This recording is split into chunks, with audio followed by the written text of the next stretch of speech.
ارے بھائی یہ صاحب تو اپنی وائف سے کچھ پوچھے بغیر کچھ کریں گے نہیں، جو وہ کہیں گی یہ وہی کریں گے۔ اکثر یہ اعتراض کپلز پر کیا جاتا ہے جن ہسبینڈ اور وائف میں بڑی اچھی انڈرسٹینڈنگ ہوتی ہے۔ کیا یہ اعتراض صحیح ہے؟ آئیے دیکھیں رسول اللہ صلی اللہ علیہ وسلم کا اسوہ کیا تھا۔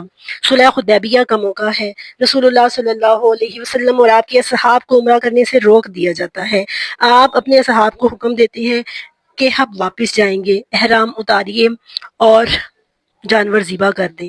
صحابہ کرام اتنے غمزدہ تھے کہ کوئی بھی نہیں اٹھتا۔ یہ پہلا موقع تھا جب آپ کا حکم ہو اور آپ کے صحاب نہ اٹھے۔ آپ بہت پریشان ہوتے ہیں اور آپ کے ساتھ اس سفر میں آپ کی زوجہ ام سلمہ تھی۔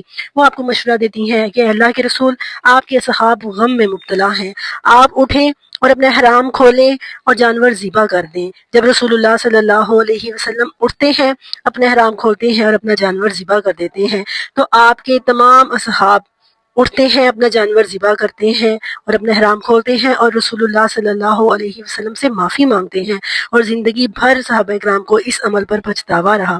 ایسے ہی رسول اللہ صلی اللہ علیہ وسلم جب بھی کسی سفر پر جاتے، آپ کی ایک زوجہ آپ کے ساتھ ہوتی۔ سفر پر جانے سے پہلے قرآن نکالا جاتا جن کا نام آتا۔ آپ اپنی ان زوجہ کو اپنے ساتھ سفر میں نہ صرف شریک رکھتے اور ہر معاملے میں ان سے مشورہ کرتے۔